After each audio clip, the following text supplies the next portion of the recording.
नमस्कार, मी शीतल. आज आपल्यासोबत अनाथालय याविषयी बोलणार आहे.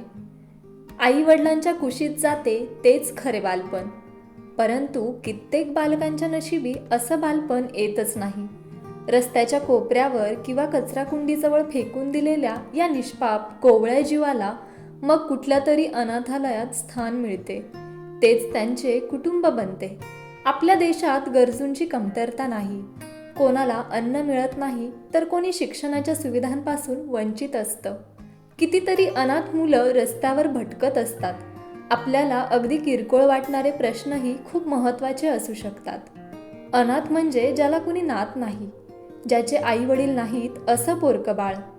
ते आपल्यासारखेच एक, आपल्यातलंच एक असूनही वेगळे असतं, कारण ते अनाथ असतं.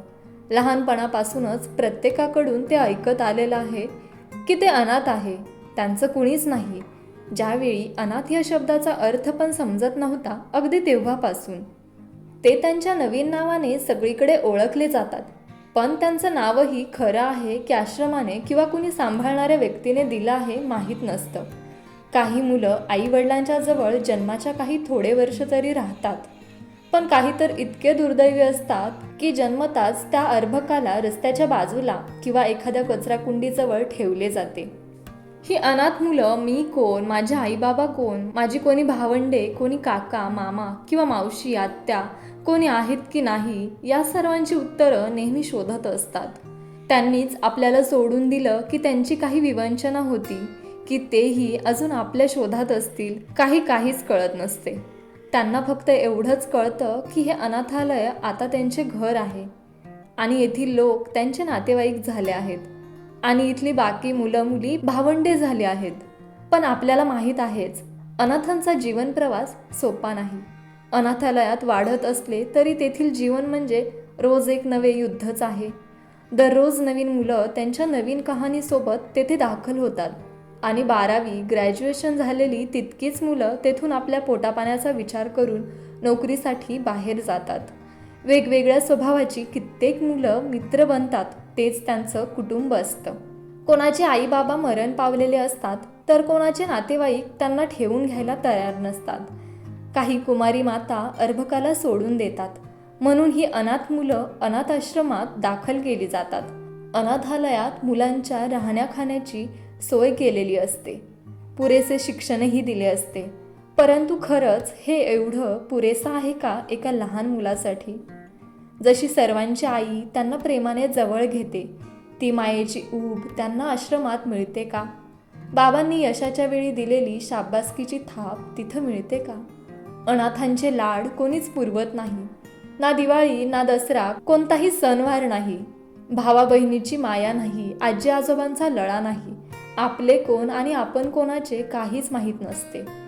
आपण कित्येक लोक वाढदिवसाच्या दिवशी अनाथालयातील मुलांना खाऊ आणि भेटवस्तू देण्यासाठी जातो.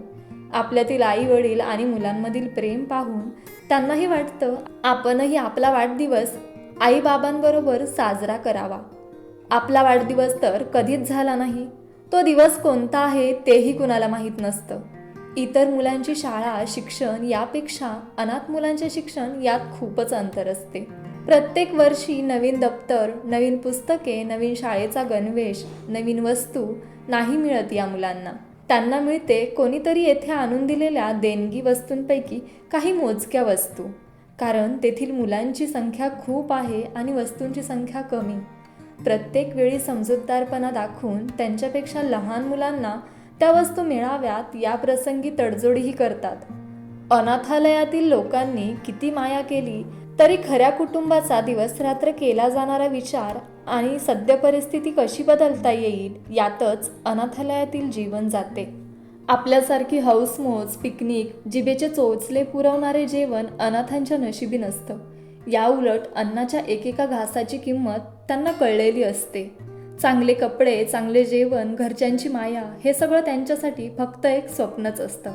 त्यामुळे आपणही खारीचा वाटा म्हणून सिग्नलवर किंवा कुठेही अनाथ छोटी मुलं पेन, फुले, इतर वस्तू विकताना दिसतात तेव्हा त्यांच्याकडून काही वस्तू घेत जाऊयात. कुणीही स्वतःच्या इच्छेनुसार कधीही अनाथ होत नाही. परिस्थिती त्यांना अनाथ बनवते, तेव्हा त्यांना कधीही दूर करू नका. कधीतरी एखाद्या अनाथालयाला भेट द्या. त्या मुलांचे दुःख वाटून नाही घेता येणार, पण त्यांच्यासोबत वेळ घालवला तर त्यांची मनस्थिती खूप चांगल्या प्रकारे समजू शकतो आपण. मला आधी वाटायचं की देशातील अनाथालय कमी व्हावेत, परंतु आता वाटतं अनाथालय हवीतच. नाहीतर या लहान बाळांचं काय होईल? हे अनाथ आश्रमच अनाथांना लहान वयातच मोठं बनवतात. आयुष्यात येणाऱ्या खाचखळग्यांची जाणीव करून देतात. मनावर दगड ठेवून आनंदाने जगायला शिकवतात. शाळेमध्ये येताना आईबाबांचे बोट धरून फिरणाऱ्या मुलाबाळांना पाहिले की त्यांचेही हृदय आक्रंदून उठते.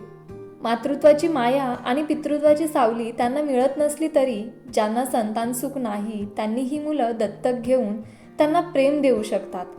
खूप अनाथ असे आहेत ज्यांना आईबाबांची, बहीण भावांची, आजी आजोबांची या सर्वांच्या प्रेमाची गरज आहे. प्रत्येक सणांना, आनंदाच्या क्षणांना आपलं असं कुणीच नसल्याचं दुःख सलत राहतं त्यांच्या मनी. दुःखाच्या क्षणी, कसोटीच्या क्षणी अनाथांनाही कुटुंब हवं ना. आज रान सुकले, काहूर माजले, पेटून उठल्या हिम नद्याही. जन्म घेतला त्या पिलांनी, ज्यांच्या येण्याचा कोणाही आनंद नाही. पुरुषाने पुरुषार्थ गाजविला, माऊलीने त्या गर्भ जोपासिला. नसे कोणी वाली आयुष्याचा, जन्मताच कपाळी दुर्दैव अनाथांच्या. धन्यवाद.